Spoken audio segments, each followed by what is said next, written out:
मेरे साथ बोलिए, भारत माता की। क्यों भाई, नांदेड़ वालों की आवाज को क्या हो गया है? देवेंद्र जी ने लक्ष्य रखा है 45 सीटों का। ऐसी आवाज से नहीं आती है भाई। मेरे साथ दोनों हाथ उठाइए, उठाइए दोनों हाथ। 45 सीटों के विजय के संकल्प की मुट्ठी बींचिए और प्रचंड आवाज से बोलिए, भारत माता की, भारत माता की, भारत माता की। ये मीडिया वाले जरा सेट कर नीचे बैठ जाओ। बहुत टाइम के बाद मैं नांदेड़ आया हूं भाई, जरा सेट कर बैठ जाओ भैया प्लीज। अरे बैठ भी जाओ यार।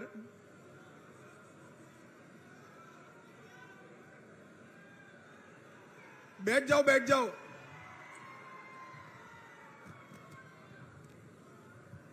मंच पर उपस्थित महाराष्ट्र के दिग्गज नेता, जिन्होंने अपने मुख्यमंत्रित्व के काल में महाराष्ट्र को देश में एक नंबर पर लाने के लिए बहुत बड़ा प्रयास किया, ऐसे हमारे नेता श्री देवेंद्र फडणवीस जी, महाराष्ट्र भारतीय जनता पार्टी के अध्यक्ष भाई चंद्रशेखर बावनकुळे जी, श्री भगवतराव कराड जी, आज जिनके निमंत्रण पर मैं आया हूं, ऐसे प्रतापराव पाटिल चिखलीकर जी, श्री सुधाकर राव श्रृंगारे जी, अतुल सावे जी, गिरीश महाजन जी, हमारे पूर्व मुख्यमंत्री उत्तराखंड तीरथ सिंह रावत जी, विधान परिषद के सदस्य प्रवीण देरेकर जी, उपस्थित सभी आमदार खासदार महोदय, और आज नांदेड़ की इस विशाल जनसभा में मोदी जी के समर्थन के लिए आए हुए प्यारे भाइयों, बहनों, माताओं और मेरे जिगर के टुकड़े जैसे युवा मित्रों, सबसे पहले मेरे साथ शिवाजी महाराज के नाम का जयकारा लगाएंगे। बोलिए मेरे साथ, जय जय जय जय जय भवानी, जय जय जय जय जय शिवाजी। मित्रों, आज जब मैं नांदेड़ की इस पवित्र भूमि पर आया हूं, महाराज छत्रपति महाराज शिव छत्रपति का राज्याभिषेक का 350वां वर्ष है। मैं शिव छत्रपति को मनपूर्वक प्रणाम कर मेरी बात की शुरुआत करना चाहता हूं। ये नांदेड़ की भूमि सचखंड साहेब हजूर साहब की भूमि है। ये भूमि को दसम पिता गुरु गोविंद सिंह जी ने मन खोलकर आशीर्वाद दिया है, और यही भूमि से परदेसी ताकतों के खिलाफ अपने जीवन के अंतिम सांस तक लड़ाई न छोड़ने का संदेश गुरु गोविंद सिंह जी ने दिया है। मैं उनकी पुण्य स्मृति को प्रणाम कर मेरी बात की शुरुआत करना चाहता हूं। मित्रों, आज जब मैं नांदेड़ में मराठावाड़ा में आया हूं, तब ये मराठावाड़ा का प्रांत हैदराबाद प्रांत का हिस्सा था। देश तो 15 अगस्त 1947 को आजाद हो गया, मगर नांदेड़ और पूरे मराठावाड़ में, बीदर में, हैदराबाद में देश को आजादी नहीं मिली। वहां के जुल्मी शासक ने ढेर सारे यातनाएं की। स्वामी रामानंद तीर्थ के नेतृत्व में इसके खिलाफ आंदोलन हुआ और भारत के लौह पुरुष सरदार वल्लभ भाई पटेल ने पुलिस एक्शन लेकर 17 सितंबर 48 को हमारे इस मराठा वाड़ को आजाद करने का काम किया था। आज मैं सरदार पटेल जी को भी प्रणाम कर कर मेरी बात की शुरुआत करना चाहता हूं। भैया आप लोग प्लीज बैठ जाइए ना नीचे, मैं यहीं रहकर बोलने वाला हूं। प्लीज थोड़ा कम जगह हो तो भी बैठ जाइए। वो लाल शर्ट वाले भाई जरा प्लीज बैठ जाइए। मित्रों, आज भारतीय जनता पार्टी की सरकार, एनडीए की सरकार और मोदी जी के नेतृत्व वाली सरकार के 9 साल पूरे हुए हैं। मैं भारतीय जनता पार्टी की ओर से नांदेड़ और समग्र महाराष्ट्र की जनता का धन्यवाद करने आया हूं। बहुत बहुत धन्यवाद महाराष्ट्र की जनता ने, क्योंकि 14 और 19 दोनों चुनाव में महाराष्ट्र की जनता ने मन खोलकर मोदी जी को वोट देने का काम किया। मन खोलकर यहां से खासदार भेजे और इसी का परिणाम था कि मोदी जी 2/3 बहुमत के साथ, पूर्ण बहुमत के साथ सरकार बनाए और 9 साल तक देश पर विकास क्या होता है इसका परिचय कराया। मोदी जी के 9 साल, ये 9 वर्ष भारत गौरव के 9 वर्ष। मोदी जी के 9 वर्ष भारत के विकास के उत्कर्ष के 9 वर्ष। मोदी जी के 9 वर्ष गरीब कल्याण के 9 वर्ष। मोदी जी के 9 वर्ष भारत को सुरक्षित करने के 9 वर्ष है। और मित्रों, 10 साल के सोनिया मनमोहन के शासन के बाद जब मोदी सरकार आई तब सभी क्षेत्रों में आमूलचूल परिवर्तन किया। मैं आज महाराष्ट्र की जनता को याद कराने आया हूं। याद करिए सोनिया मनमोहन सरकार, जिसमें शरद पवार साहब भी थे। ये 10 साल सबसे भ्रष्ट सरकार चली। 12 लाख करोड़ के घपले, घोटाले, भ्रष्टाचार करने वाली सरकार यूपीए की सरकार थी। और 9 साल तक प्रधानमंत्री नरेंद्र मोदी बने, एनडीए की सरकार चली। 9 साल में हमारे विरोधी भी हम पर भ्रष्टाचार का एक भी आरोप नहीं लगा सकते। हमने पारदर्शी सरकार देने का काम किया है। 9 साल के अंदर मोदी जी ने देश को सुरक्षित किया। अगले 10 साल याद करिए, आए दिन पाकिस्तान से आलिया, मालिया, जमालिया घुस जाते थे, देश में बम धमाके करते थे, आतंकवादी घटनाएं करते थे और हमारे जवानों के सर काट कर ले जाते थे। मगर मनमोहन सिंह के मुंह से दिल्ली में ऊफ नहीं निकलता। मोदी जी आए, उरी और पुलवामा किया। 10 ही दिन में सर्जिकल स्ट्राइक और एयर स्ट्राइक कर पाकिस्तान के घर में घुसकर आतंकवादियों का सफाया करने का काम नरेंद्र मोदी जी ने किया। ये 10 साल जो थे भारत में गरीबी बढ़ाने वाले 10 साल रहे। नरेंद्र मोदी जी के 9 साल के अंदर अभी देवेंद्र जी ने बताया, ढेर सारे गरीब कल्याण के काम हुए। देश के 80 करोड़ गरीबों के लिए हर व्यक्ति को घर मिले, हर व्यक्ति को घर में शौचालय मिले, हर व्यक्ति को घर में बिजली मिले, हर व्यक्ति को घर में पीने का पानी मिले, हर गरीब को 5 लाख तक की सारी सुविधाएं फ्री ऑफ कॉस्ट मुफ्त में मिले, गरीबों को 5 किलो अनाज प्रति माह हर व्यक्ति मुफ्त मिले और इसके साथ साथ गैस का सिलेंडर देने का काम भी मोदी जी ने किया। मैं पूछना चाहता हूं राहुल बाबा, आपने 4 पीढ़ी तक शासन किया, 4 पीढ़ी तक। जवाहरलाल नेहरू जी इंदिरा जी, राजीव गांधी और सोनिया मनमोहन की सरकार अगर 4 पीढ़ी में आप शौचालय नहीं पहुंचा पाए, घर नहीं दे पाए, गैस नहीं दे पाए, मुफ्त अनाज नहीं दे पाए, तो आपने गरीबों के लिए क्या किया?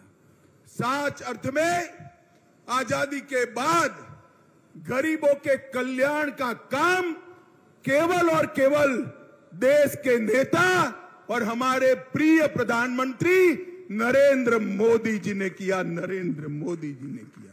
हर क्षेत्र के अंदर मोदी जी ने देश को आगे बढ़ाया है। देवेंद्र जी ने ढेर सारी बात करी है। मोदी जी ने 11 करोड़ किसानों को 6,000 रुपया प्रति साल दिया। देवेंद्र जी ने और एकनाथ शिंदे ने उसमें 6,000 रुपया और जोड़ा और देवेंद्र जी ने यहां पर जलयुक्त शिवार योजना को भी चालू करने का काम किया। भाइयों बहनों, आज मैं आपको पूछने आया हूं, इतने सालों तक कांग्रेस की सरकार थी। हमारे संविधान निर्माताओं ने एक धारा 370 में एक प्रोविजन जोड़ा था कि ये टेम्पररी है, मगर इसको हटाने की किसी की हिम्मत नहीं थी। मुझे नांदेड़ वाले बताए, धारा 370 हटनी चाहिए या नहीं हटनी चाहिए? जोर से बोलिए, हटनी चाहिए या नहीं हटनी चाहिए? ये कांग्रेस, एनसीपी, सपा, बसपा, ममता कोई हटाना नहीं चाहता था, वोट बैंक की लालच करते थे। नरेंद्र मोदी दूसरी बार प्रधानमंत्री बने। मोदी जी ने 5 अगस्त को कलम के एक झटके से धारा 370 को समाप्त कर कश्मीर को हमेशा के लिए भारत का हिस्सा बना दिया। और ये राहुल बाबा, शरद पवार, सभी लोग विरोध कर रहे थे। कहते थे आसाम में, कश्मीर में खून की नदियां बह जाएगी। राहुल बाबा, खून की नदी छोड़ो, किसी की कंकर चलाने की भी हिम्मत नहीं हुई है। कंकर चलाने की ये नरेंद्र मोदी सरकार है।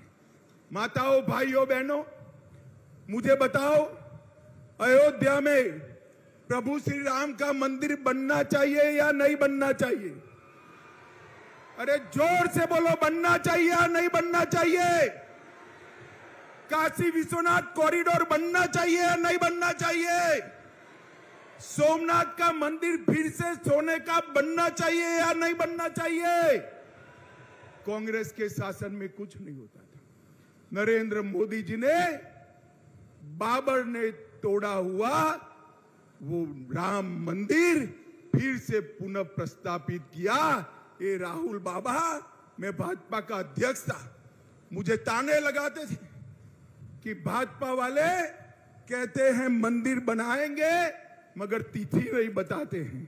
मैं आज नांदेड़ वालों को बताना चाहता हूं, नांदेड़ वालों, 2024 में वही अयोध्या की वही भूमि पर भव्य गगनचुंबी राम मंदिर बनकर तैयार हो जाए। नरेंद्र मोदी जी ने देश की संस्कृति और देश के इतिहास का सम्मान करने का काम किया है। नरेंद्र मोदी जी ने दुनिया में देश को गौरव दिलाने का काम किया है। आज देश भर में मोदी जी जहां जाते हैं वहां मोदी मोदी मोदी मोदी मोदी मोदी के नारे लगते हैं। और मित्रों, मैं आपको बताता हूं, ये मोदी मोदी के नारे युवाओं नरेंद्र मोदी जी का सम्मान नहीं है। ये मोदी मोदी के नारे मेरी नांदेड़ और महाराष्ट्र की जनता का सम्मान है, क्योंकि देश के प्रधानमंत्री। एक और मोदी जी को दुनिया में सम्मान मिल रहा है और दूसरी ओर कांग्रेस के शाहजादे राहुल बाबा विदेश जाकर देश का अपमान करने का काम करते हैं। अरे राहुल बाबा विदेश में जाकर देश की राजनीति की बात, विरोध की बात नहीं करते, ये सालों से परिपाटी है। आपको मालूम न हो तो तनिक सीनियर कांग्रेसियों को पूछ लीजिए। और राहुल बाबा यहां नहीं बोलते, विदेश जाकर बोलते हैं, क्योंकि देश में उनको सुनने वाले बहुत कम बच गए हैं, इसलिए वो विदेश जाकर बोलते हैं। माताओं, भाइयों, बहनों, हर क्षेत्र के अंदर भारतीय जनता पार्टी ने विकास किया है। और यहां पर मैं खास महाराष्ट्र में आज आया हूं। अभी अभी देवेंद्र जी और एकनाथ शिंदे की सरकार बनी, भाजपा शिवसेना की सरकार बनी, धनुष बाण भी शिवसेना को वापिस मिल गया और तय हो गया कि कौन सी शिवसेना असली है। आज मैं महाराष्ट्र की जनता को बताना आया हूं, मैं पार्टी का अध्यक्ष था, मैं और देवेंद्र जी नेगोशिएशन करने गए थे। उद्धव ठाकरे ने स्वीकार किया था कि बहुमत एनडीए को मिलता है तो देवेंद्र फडणवीस भाजपा के मुख्यमंत्री होंगे, महाराष्ट्र के मुख्यमंत्री। और जब परिणाम आ गया, एनडीए जीत गई, तो उन्होंने वादा तोड़ा और सत्ता के लिए कांग्रेस एनसीपी की गोदी में बैठ गई। मैं आज यहां से उद्धव ठाकरे को पूछना चाहता हूं, उद्धव जी, हिम्मत है तो अपनी नीति स्पष्ट करो।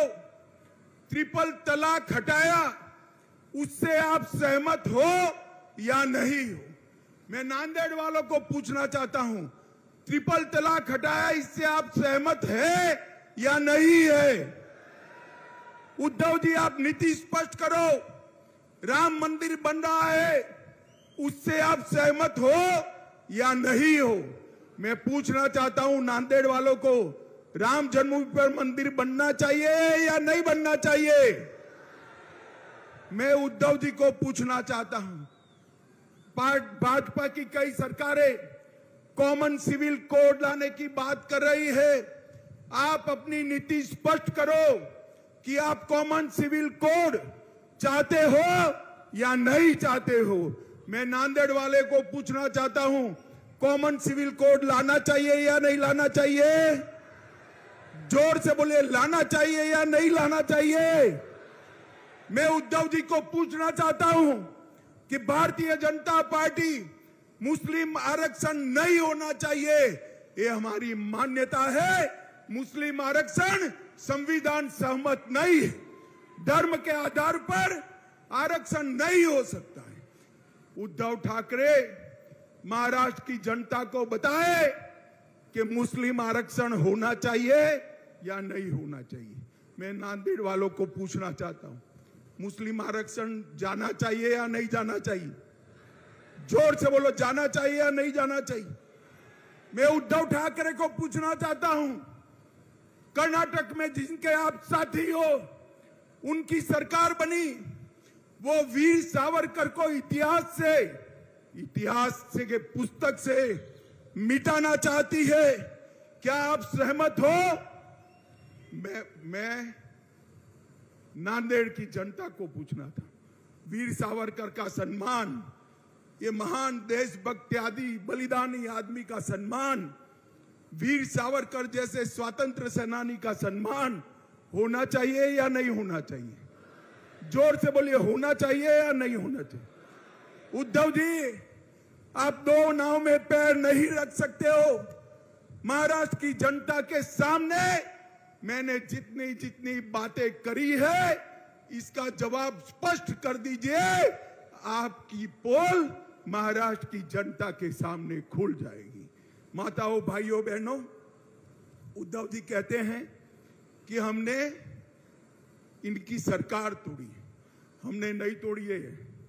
उद्धव जी, शिव सैनिक आपकी शिवसेना की नीति विरोधी बातों से तंग आकर शरद पवार जी की पार्टी से रहने के लिए तैयार नहीं था। उन लोगों ने आपकी पार्टी छोड़ी और आपकी सरकार टूटी। दगा करने का काम, धोखा देने का काम उद्धव ठाकरे ने किया था। मोदी जी के नेतृत्व में, देवेंद्र फडणवीस के नेतृत्व में चुनाव लड़े और मुख्यमंत्री बनने के लिए वो कांग्रेस की गोदी में जाकर बैठ गए थे। माताओं, भाइयों, बहनों, ये 24 का जो चुनाव आना है, ये चुनाव जो आएगा, इसमें आपने फैसला करना है किस देश का प्रधानमंत्री कौन बने, मोदी जी बने या राहुल गांधी बने। जोर से बोले कौन बने, और जोर से बोलो कौन बने, और जोर से बोलो कौन बने। उद्धव जी, आवाज सुनाई पड़ती है तो सुन लीजिए। आप वहां रहकर औरंगाबाद का नाम बदलने का समर्थन नहीं कर सकते, उस्मानाबाद का नाम बदलने का समर्थन नहीं कर सकते, और अहमदनगर का नाम बदलने का भी समर्थन नहीं कर सकते हो। आपने महाराष्ट्र की जनता के सामने आपका स्टैंड स्पष्ट कर देना चाहिए। माताओं, भाइयों, बहनों, मोदी जी ने शिक्षा के क्षेत्र में 7 नए ITI खोले, 7 नए IIM खोले, 15 नए एम्स खोले और 390 यूनिवर्सिटी और 700 मेडिकल कॉलेज खोलने का काम भारतीय जनता पार्टी की नरेंद्र मोदी सरकार ने। एक और 65 साल का काम और एक और मोदी जी के 9 साल का काम।